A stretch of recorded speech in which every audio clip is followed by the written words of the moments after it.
এবার আমি এতে একটু চিনি দিলাম, আপনারা আপনাদের স্বাদ অনুযায়ী দেবেন।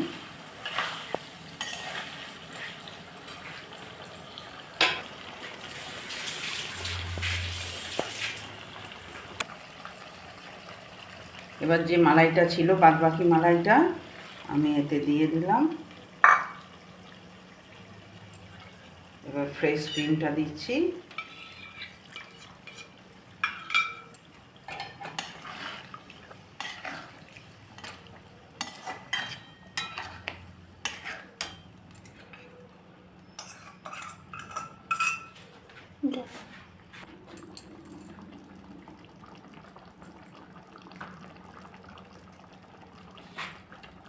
এরপরে আমি আর একটু বাটার দিয়ে নামিয়ে দিচ্ছি, তারপরে আপনাদের দেখাচ্ছি রান্নাটা কেমন হবে।